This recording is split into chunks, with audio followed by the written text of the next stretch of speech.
Right, good morning, everybody, and welcome to our Rethinking membership webinar. Thank you for joining us. The people we have speaking with us today, we have Emma Lindley, who's Housing Strategy Lead Officer at Ashfield District Council, but also Chair of our CIH East Midlands Board. And we were due to be joined by Tosin, but we understand she's been having some problems with her sound. So if she's able to join us partway through, then great. And if not, then we'll plough on with Emma, and I'm sure that she won't let us down. It's going to be really informal today, giving you a bit more information about this project that we've been doing, Rethinking Membership. And essentially, it's all about how you as members would like to get involved with CIH on a local level. And what more we can be doing to support you as housing professionals, really. And that's such an important piece of work with us being in listening mode, so that we can develop things that are right for you and ultimately give you the most value out of your membership. Now, before we go any further, I will run through a couple of housekeeping slides so that you are able to engage with us throughout the webinar. We're relying on your questions today as we want to hear from you. Right, there we go. So how it's going to work today, so as I said, a couple of housekeeping slides. We do have up to 60 minutes, so if there are lots of questions, we do have plenty of time, and we do want this to be an ongoing conversation as well. So beyond today's webinar, let's carry on talking. We'll share contact details and things afterwards, so you can get in touch with us and tell us what you think if you don't want to do it via the webinar today. It is also being recorded, so you can recap afterwards. If you need to shoot off halfway through, then fine, we'll share that with you after, and we'll also be posting this on social media and things like that, so that people are able to see and hear exactly what's gone on today. You will be able to see, now that you've logged into the webinar, there is a panel on the right hand side of your screen, and you should be able to see at the moment that I'm speaking. If you can't hear any audio, which is ironic that I'm saying that, but there we are. You can use the hand icon to show us that you're having any technical difficulties, and you can also use the hand icon if you wish to ask a question verbally. Once you've raised your hand, we'll unmute you here centrally, and then we'll be able to hear you via your microphone. The other way that you can ask questions is to type questions into the questions box. And then they'll come through to us for us to answer here with the panel. Apologies if you can hear a bit of feedback there in the background. Right. Okay, I can still hear Rebecca. Yeah, I think when she starts. Right, I think Tosin's just joined us now, Tosin, so we can hear you. An hour. Yep, so we can hear Tosin now, which is great. That's the noise in the background. Apologies if that was interfering with the sound. If the panel on the right hand side of your screen is getting in the way, you can use the orange icon to put it into one side. Okay. And then you can click it to bring it back again. Hold on, let me just check. I just want to check the right, so without further ado, we can hear you, Tosin, by the way. The sound's absolutely fine.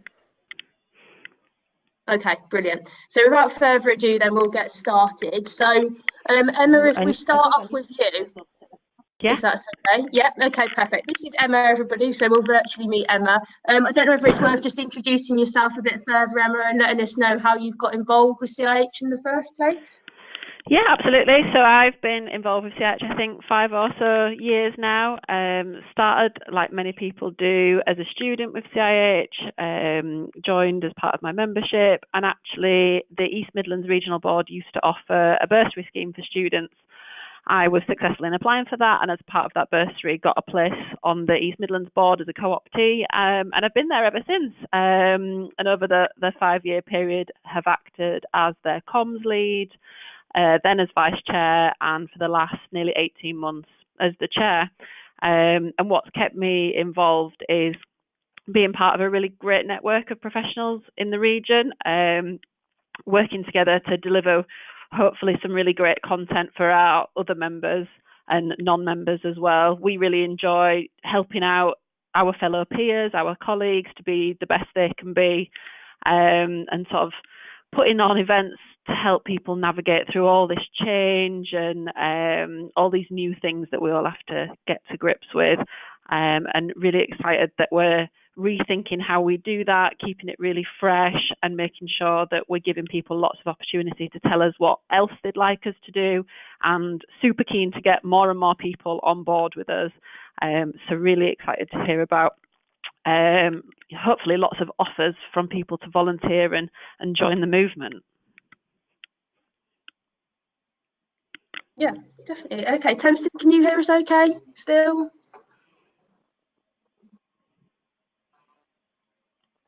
I think we're probably still having some problems with Toasted sound. Apologies, everybody. Emma, Hi, looks like can you hear me now? Oh, hi, Toasted. Yeah. So, same question to you then, really, Toasted.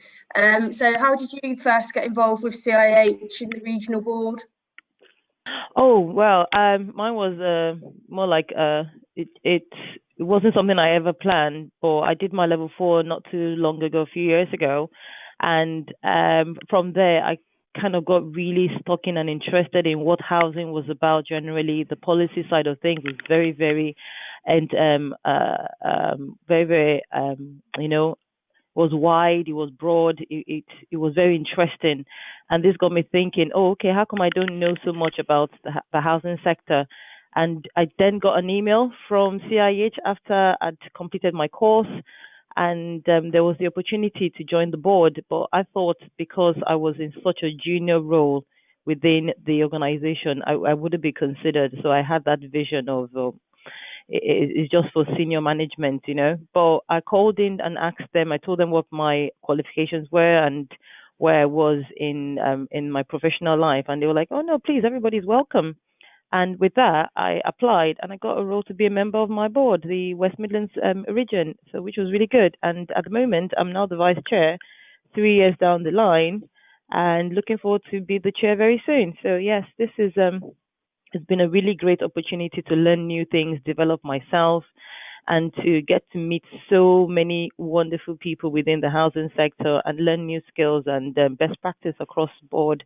And yeah, I'm trying to push that through to my own organization, and as well as encourage younger people as they are coming up within the sector, that look, this is a very worthwhile thing for them to get involved with, and especially with new changes, as Emma said earlier, that are happening within the housing sector. It's good to be on board of knowing what is happening, in the now, not just secondhand information from the news or from where else. Yeah, so that's how I got involved. Okay, good. So hopefully we're all starting to get to know Emma and Tosin a little bit more now, and I'm sure we'll find out a lot more throughout today's webinar. But what I think would be really useful is to find out a little bit more about how the project came about. So it has been member-led, so it'd just be interesting. Emma, if we could start with you, how did the project come about, and what are you hoping to get out of it? Yeah, so like you say, it's been member-led. There's lots of conversations that happen between the chairs of the 9 English regions, with the governing board, and with our colleagues in Scotland, Wales and Northern Ireland that all sit on boards there. And the way that we've operated maybe has become a little bit stagnant. We've operated in the same way for quite a long time, and of course it's good to have a refresh of everything, to have a rethink. A few of us were having conversations, maybe if we change something, if we thought about doing things in a new way, what might that look like? And that is really where this project started. And then 4 or 5 chairs have come together and have put together this toolkit that some of you might have seen. And of course, we'll talk through the questions that we've put into that toolkit, just to try and answer some of those questions of, well, what do people want to get involved with? What do they want CIH to be doing in their local areas? What more could regional volunteers be doing? And we're really excited about the feedback that we've had so far, some really interesting, really useful comments and suggestions. And the plan is that we'll reflect on all of that. We'll analyse all of the responses that we've got, and the 4 or 5 chairs that are working on this will put together some recommendations for CIH, for the governing board, to suggest what needs to happen in the future. Yeah. I'm not sure if there's anything you want to add, Tosin, about how we've been going about the work and things like that. No, not much really. So it's all what Emma has said really, and I think CIH has gotten to the point where I think everybody's realized that, for you to progress, you have to look at change. Change sometimes is seen as a very negative, but in this instance, I think it's very positive because you're hearing direct from the people themselves as to what they want. And, we are committed to deliver that to the governing board so that, that change is affected, and then people can see that change and then get more involved within the organization and CIH as a whole. Yeah. Good. Okay. Well, hopefully that's a helpful introduction so far for everyone. But what I think again would be really good is if we can maybe go through some of the questions, and we will send the toolkit round to everyone afterwards and a link to the survey, so that you're able to join in if you haven't done so already. But tell us a bit more about the questions that you're asking and what you're hoping to find out from them. Okay, shall I go first? Yeah, go on. Yeah. Okay. So the first question that we're asking people is, what do you want CIH to do in your area? Like I say, there are regional boards already that undertake some activities. I think there's a mixed picture out there of who is aware of those regional boards, who's on them, what their function is, what kind of activities are put on by your regional board compared to CIH staff and conference teams. So it's a really broad question. We don't mind what area you have in mind when you answer the question. It could be a really local geography, so a town, a city. It could be a region. It could be a sub-region. And we're happy to consider all options. So what do you need from CIH to help you be the best professional you can be? And it doesn't have to be an event. It doesn't have to be a face-to-face activity. It can be absolutely anything. Just to give a few pointers, it could be about networking, which I know makes some people shudder with fear a little bit, walking into a room and trying to find someone to say hello to. Do you want to be able to connect with other people like you in similar roles to you, facing similar challenges to you? How could we help you to do that in a way that isn't scary? Do you want to get more involved in what CIH does in terms of influencing policy, either on a national scale or on a local scale? Do you just want to be consulted more by CIH on what they're putting on, what their priorities are, what their corporate plan includes? Do you actually want lots of events organised in your area? Do you want some support to progress in your career, to develop personally? What might that be? Do you want learning opportunities? Are there certain topics that you feel you need to get up to speed on regularly and you're struggling to get that information? And that doesn't have to be a face-to-face opportunity, of course. It could be an online opportunity. Is it about coming together to share with each other good practice examples, to talk about what's frustrating you, what problems you've got, and maybe help each other out in solving that, collaborating around some solutions, some new initiative maybe?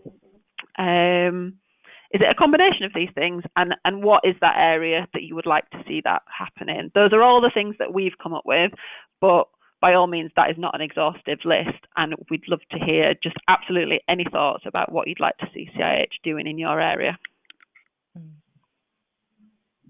Yeah, definitely. I think that's a really good summary there. And again, if people want to start popping questions into the box or comments, some of these questions are quite open at the moment. So if you'd like to contribute, then by all means you can do so, and we'd welcome that.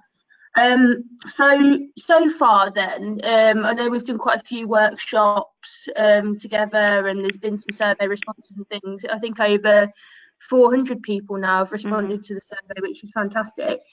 Is there any early feedback that you can share, so giving us a bit of an exclusive on what we're expecting to come out or what people have said so far? Do you want to share, Tosin? Sorry, I didn't hear that clearly. Could you repeat that? Yeah, so what's any early feedback? Yeah.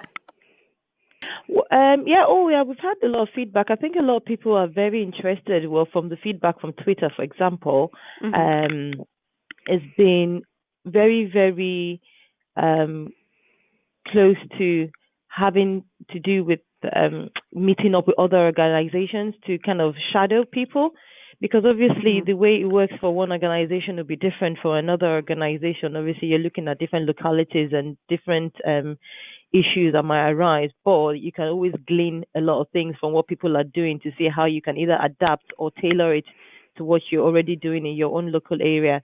So that came out quite a lot. Other things Mhm. that came out as well had to do with connecting online. So a lot of people want to see more visibility of CIH as well. Do things online on Twitter, on LinkedIn. Just see how they can get more involved through that way.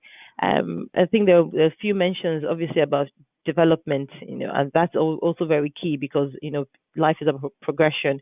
People moving from one point to the next point, not just being stagnant in one particular role or job. Yeah, and it's not about that. It might not just be about progression to another job. It might be progression in the role you're in to become a better professional of who you are, where you are already.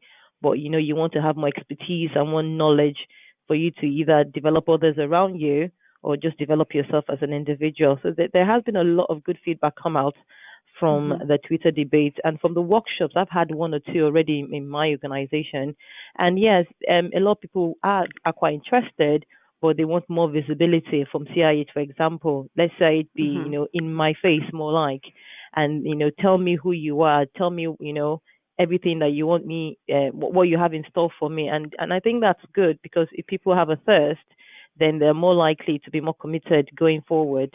So yeah, it's been really good, and the survey is still on. It's still on to the 15th of March, I believe. So we're still expecting more feedback to come through there, and as well as the workshops when it become rounded up and it's being sent through. As mentioned earlier, we are definitely looking at all the results coming through, and we're reading through because we are very passionate about making this change happen, not just for ourselves, but obviously for the sector and the CIH as a whole. Yeah, and I think my Yeah. experience of the two workshops that I've run have been very similar, and it does seem to be about that visibility, that knowledge of what's out there. People have Yeah. made suggestions about what they want to see in their local area, and quite often those are things in place. We can always do more and we can always Mm, improve on what we're doing, but quite yeah. often it is already something that's on offer and people just aren't aware of that. Yeah. I've had some really enthusiastic people who want to get involved, who are happy to host an event, speak at an event, want to Mm, help us arrange activities. They just don't know how to go about that. They didn't know it was a thing. They don't know the best place to find out the information, the best person to talk to. So if anybody's mhm. got any suggestions, I suppose, on how best we can keep you up to date with all of these different opportunities and Mhm. um, how you would like to express your interest in or make suggestions to us, we'd be really pleased to hear those. Yeah, most definitely. Yeah, I agree with pretty much everything that was said there. The whole purpose of this is about engaging with as many people across the sector as possible. And membership is individual. A lot of people think that membership is organisation based sometimes. And that isn't the case. Even if your organisation is paying for your membership, which happens a lot, it is very much about how it benefits you and how it can take you forwards in your career and enhance your professionalism. And that will be of benefit to your organisation to a point, but it is really about you, and that's why we are trying to collate so much response. We have had a really good question actually, that is really good to throw in at the moment. So how are we getting the views of non-members as well as current members throughout the research? Mhm.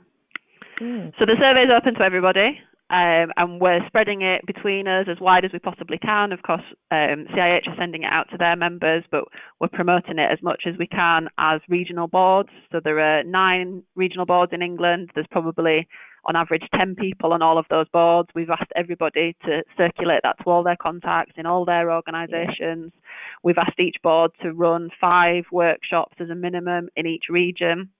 And make sure there's representation of members and non-members. And certainly from the 2 that I've run, there's been about a 50-50 split, and people that have either never been a member or a lapsed member, which is really useful to hear from. So we're just plugging it as much as we can within our own networks, and been really conscious of hearing from non-members, because we do appreciate that quite often we're talking to the same people and we're talking to members who already get it. So we're really, really keen. And if anyone's got any suggestions of an untapped non-member market that we can share this with, if you can share it on your social media, in your organisation, stick it on your intranet, whatever it might be, that'd be great. Yeah, and same here. That's exactly what I've been doing here. I've been writing blogs within the organization and sending it to the whole business, so that way people that are not members and who wouldn't usually get maybe the newsletters, that come in every fortnight, they see, oh, okay, CIH, is that? So I'm trying to spread that word around here, let people know there is an organization who is there to support you in your professionalism as you're developing, who is out there for you. It's just a matter of being, raise your hand up. Okay, I'm interested, and you're able to, even get more information from me as an individual, or I can signpost you to the right person and easy to give you that information, or the website, obviously, as well. Yeah, definitely. And again, just leading on from that, we've already got people coming saying that they're happy to host events in their workplace and surrounding area, which is fantastic. Is the 15th of March a complete close-off date, or is there any flexibility, do you think, for them to go beyond that? Oh, I think we might struggle a little bit because we've got someone lined up to do the analysis of all the responses and has got that time already blocked out. But of course, the CIH door is always open. If you want to make a comment, give some feedback, ring Rebecca at any time. I'm sure she'd be more than happy to speak to you. Yeah, definitely. And I think that this is kind of the point that I made at the beginning. This is a conversation that we don't want to stop on the 15th of March. I mean, there's lots of ways to get involved. If we're struggling for time, to squeeze in workshops and things, then we do have the online survey as an option as well. And as we mentioned, we will send that round to people. So even if you're just going around, a few of the desks near you and asking for some, kind of ad hoc feedback, and then you're typing it into the survey, it's whatever way you can get involved in. As Emma said, more than happy for people to pick up the phone to me. I'm having lots of conversations. We're probably more so with non-members at the moment because there is an interest coming, and I think that the project's really timely. So we'll see where it goes. And then this is a good question as well. So this actually is from Matt, who sits on our Yorkshire and Humber board. So it's a good one for both you two as chairs in other regions to get involved with, I think. But he's asked how we can learn from each other's events and how are we feeding back to the regional board what has been successful and what hasn't worked. So it's a bit more about what we're actually doing activities-wise, I think, and how we're talking about that more generally to raise our profile a little bit. Okay. So how we're feeding, how we're sharing between the boards. Yeah, and I suppose that will help us publicise what we're doing further afield then as well, won't it?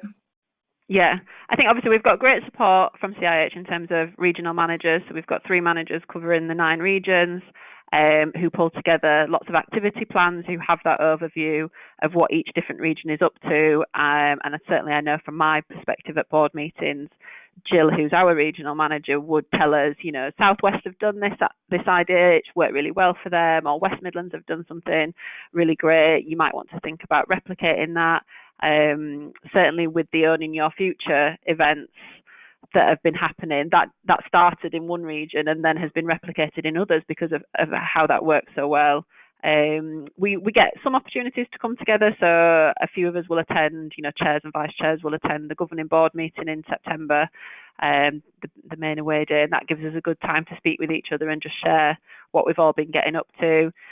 I think we all have the experience that communication, you can do more, you can always add on to that. So I think it would be great if we could do even more in terms of keeping in touch with each other, sharing what's worked really well. And I suppose that's for us as boards to think about how we do that.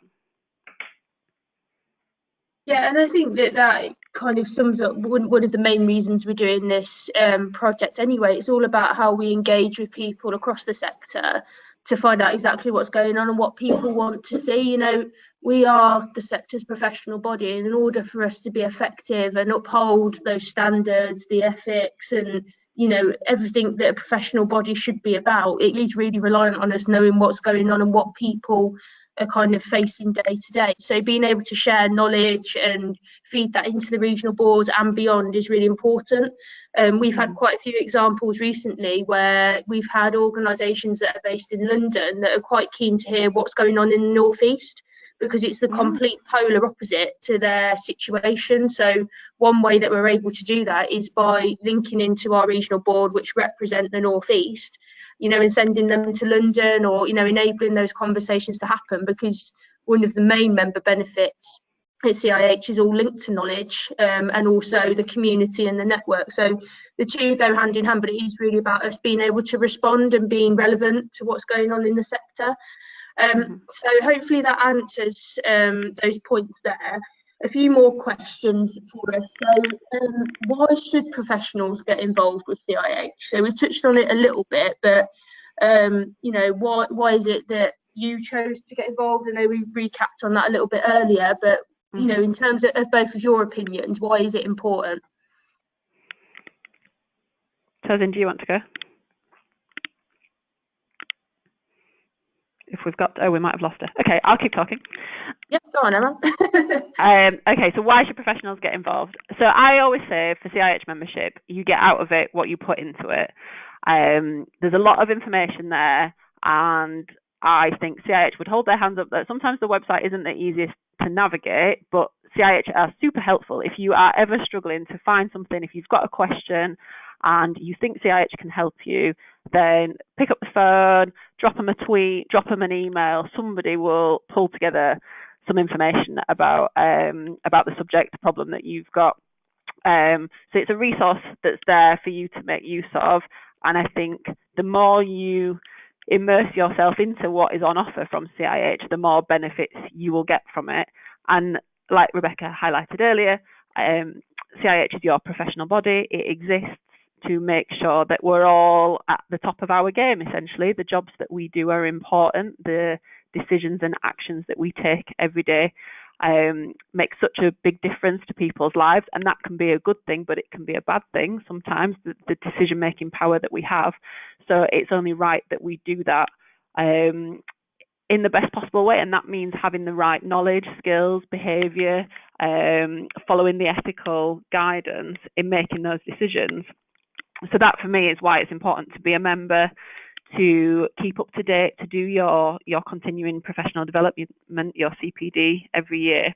And it's easier if you are sharing your problems, your learning with other people. I get so much from CIH in terms of the network that I've developed, the number of people that I know only because of CIH. There is just no way that I would have built the relationships that I've built with some people if CIH hadn't facilitated that.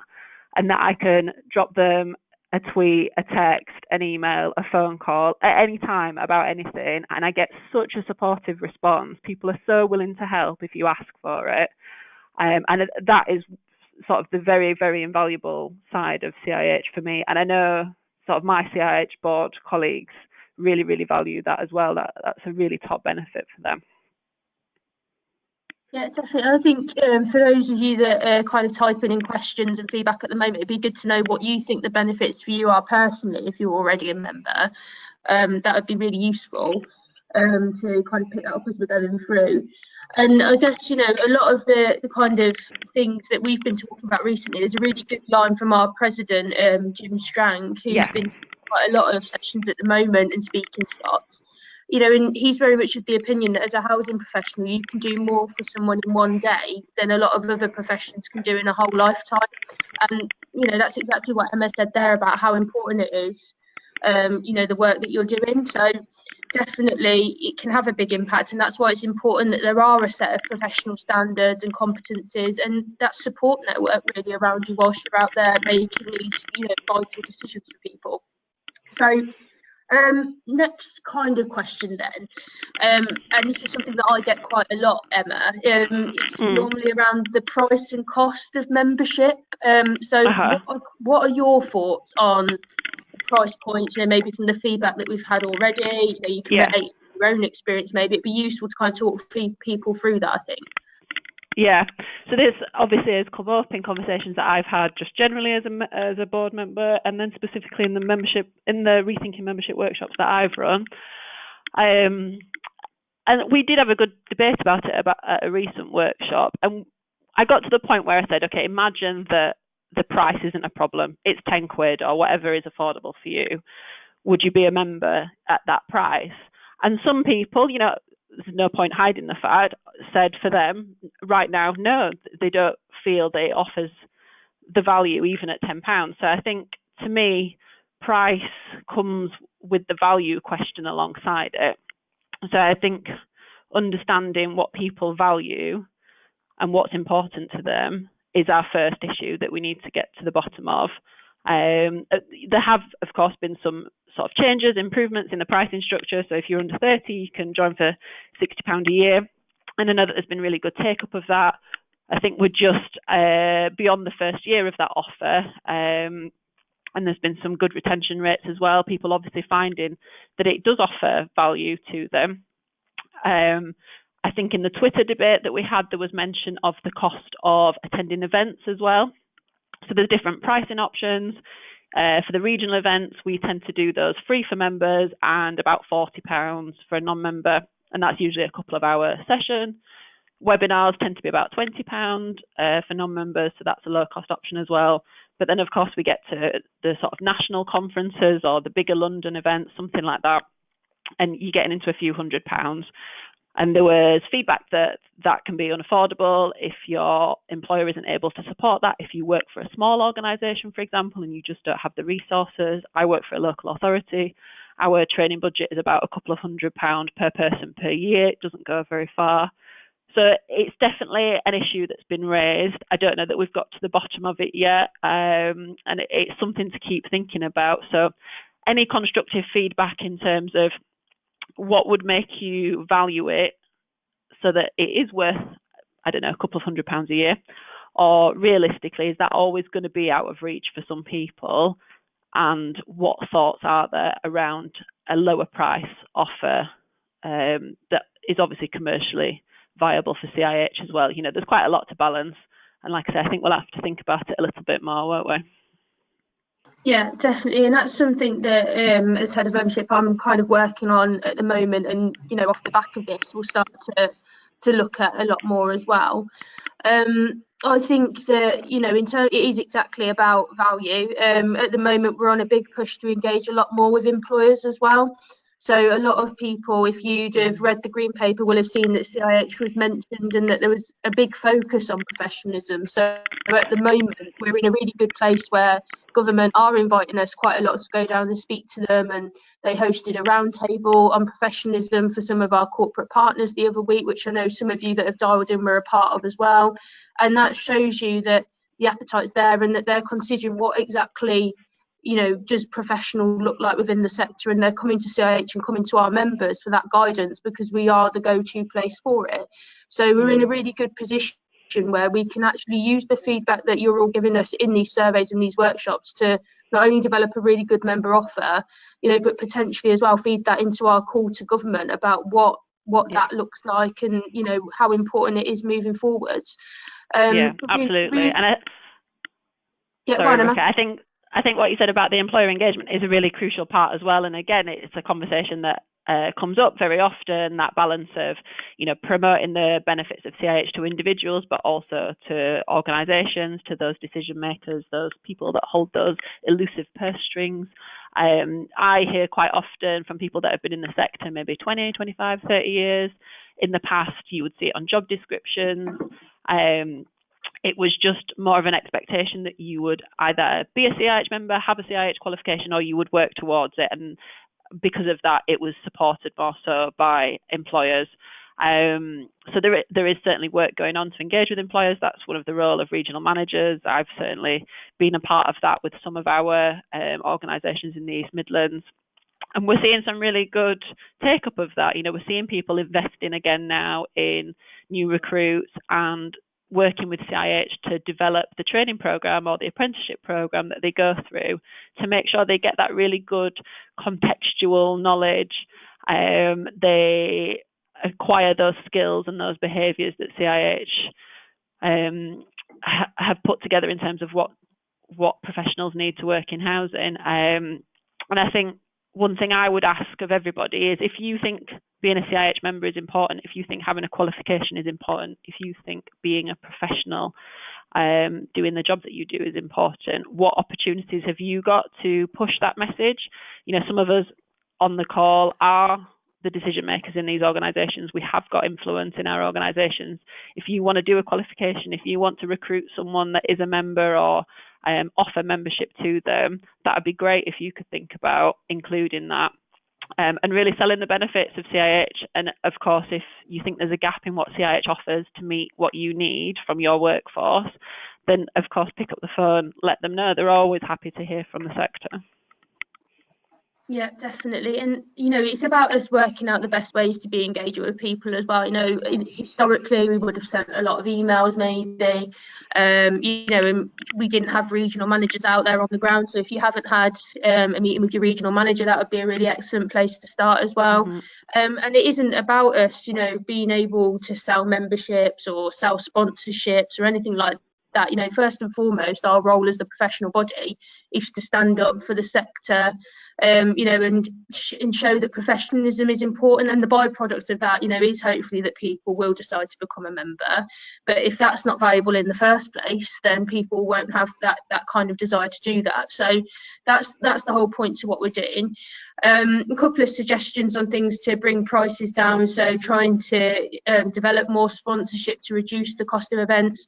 I know that our events exhibition and sponsorship team, you know, they work really hard, you know, on the phones and in meetings to try and develop more sponsorship. But again, at the moment, you know, if you take the London and South East Conference as an example, there's a lot of commercial organisations that do things kind of around the conference and fringe events and different things like that. So we're not oblivious to the fact that there's still a perception that CIH is just for traditional housing management type roles, you know, and we talked about it earlier. It needs to be about something that's much broader than that, you know, and what are the benefits to different groups within the sector. So you might have someone that works in development that will use our asset management and development section of the Knowledge Hub and join a special interest group that's to do with repairs maybe or whatever.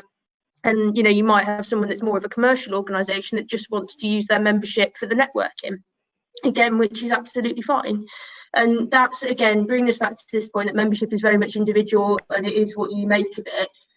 You know, it's not what your organisation necessarily wants you to do with it. It is about, you know, what's going to be beneficial to you.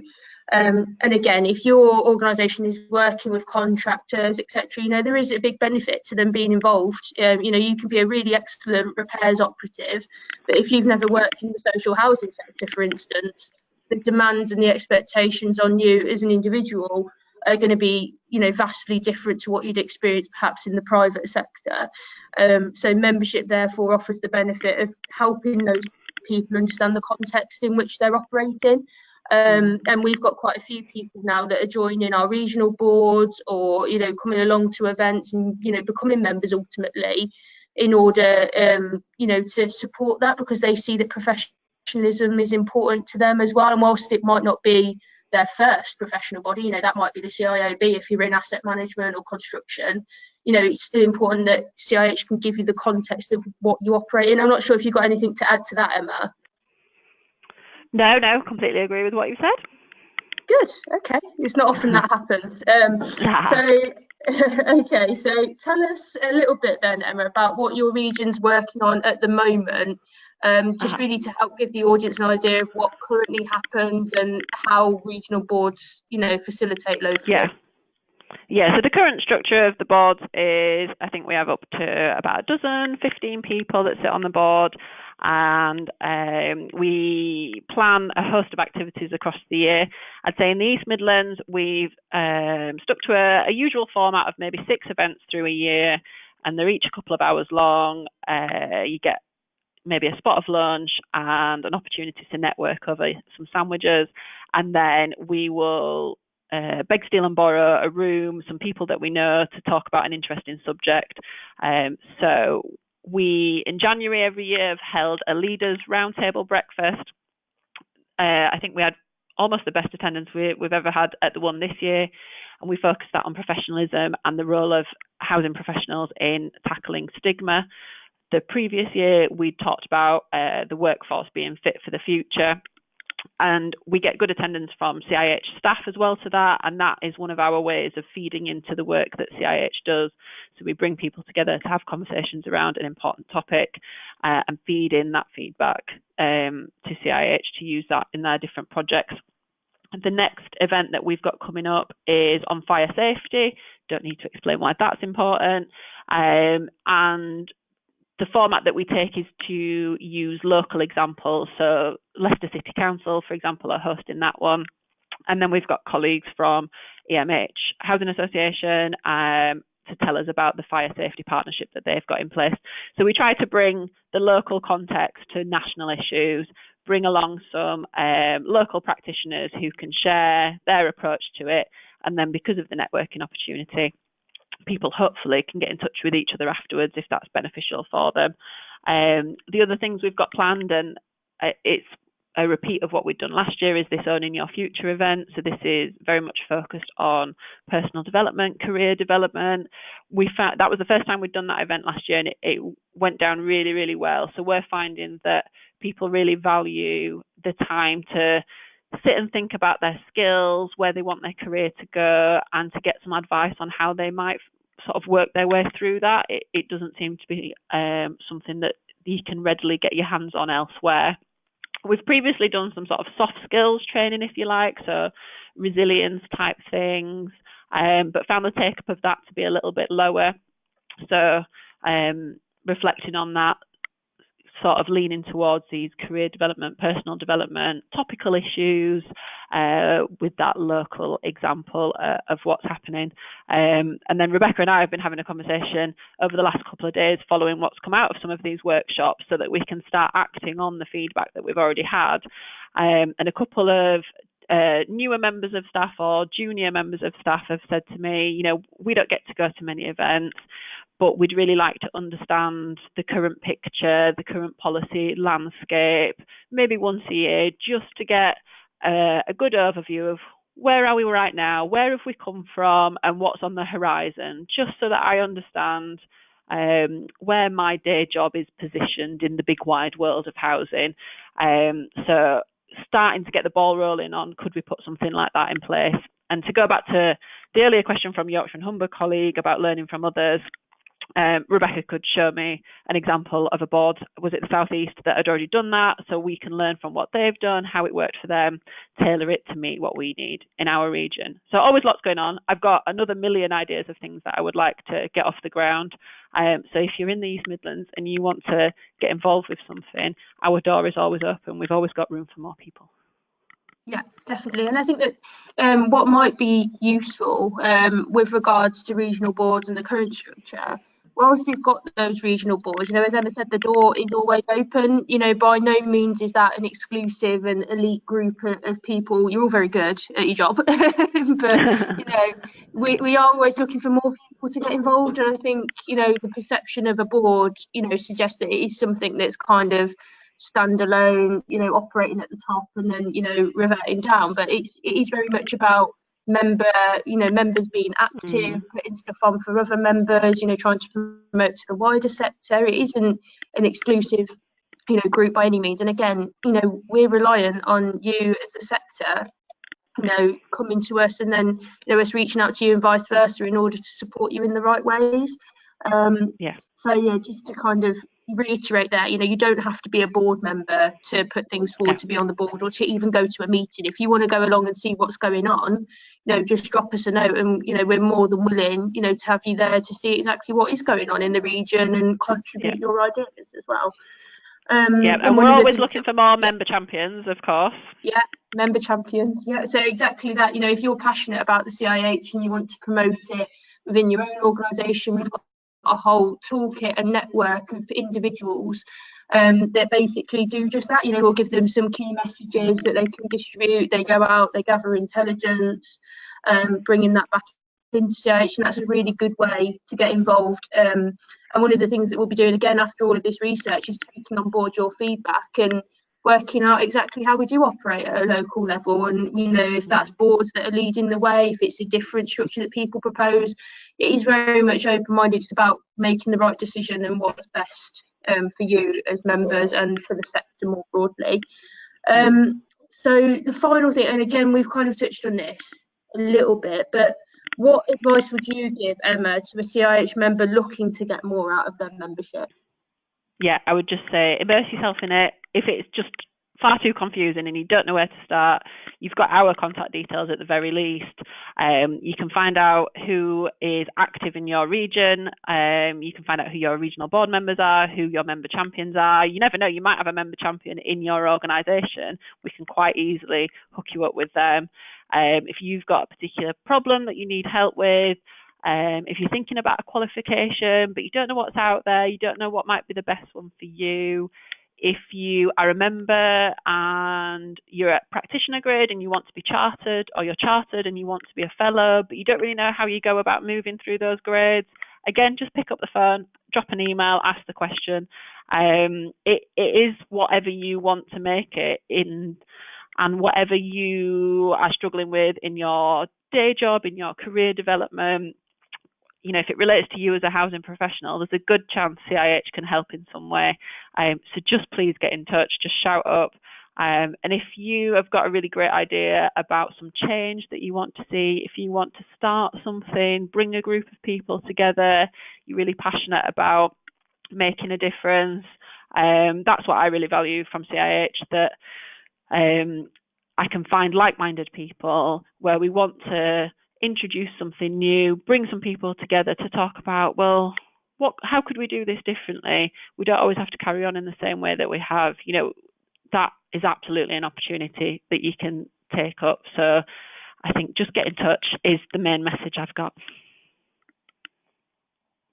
Okay, great. And as simple as that, we will share everybody's contact details on the email we send out to all of you that have joined us today. There'll also be a copy of the recording coming out. And again, we had a few technical problems at the beginning, but I think we've had a strong finish where the sound's been okay and we haven't had too much background noise. So yeah, you can't rely on technology, but there we are. No. So somebody's also asked whether or not they will see the toolkit today. So that's the toolkit that people can use to facilitate their own workshops, and it's got the survey link and everything in there, as well as a bit of background. We will send that email out today for people. And again, if you've got any questions, then let us know.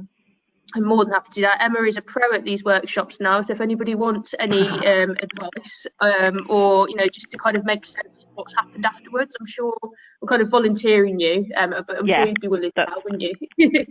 Yeah, of course. And if you can't wait for the email, if you get on the CIH website, the scrolly banner on the homepage, I'm sure there's a technical term for it, but I don't know what it is. One of the images that scrolls round says Rethinking membership on it. If you click that, it will take you to everything that you need if you desperate to get your hands on it. Exactly. So nothing holding you back, and we'll try and get the email out before the end of today. There's been some really good feedback and questions coming in, so we'll take those on board as well. And, you know, just to reiterate something, you know, to finish off, you know, Emma mentioned it earlier, we are actually going to be doing something off the back of this. So all of the feedback that comes in, you know, will be fed into the new member offer moving forwards. It's not falling on deaf ears at all. You know, we've got regional boards involved. We've got a whole project team centrally that are supporting that here from our head office in Coventry. You know, it's about taking CIH in the right direction.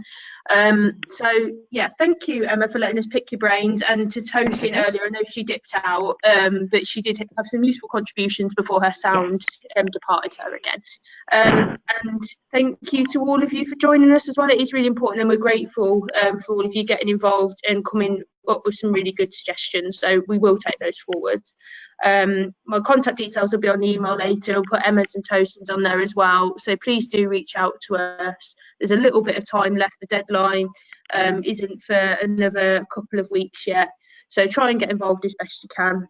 And like we say, following on from that, you know, let's carry on the conversation. It should be something that's always evolving in order for it to be valuable. And I think that's it really. So yes, thank you again, and we'll hope to see you on another one of our webinars soon and hearing from you a lot more as we move forward with the project.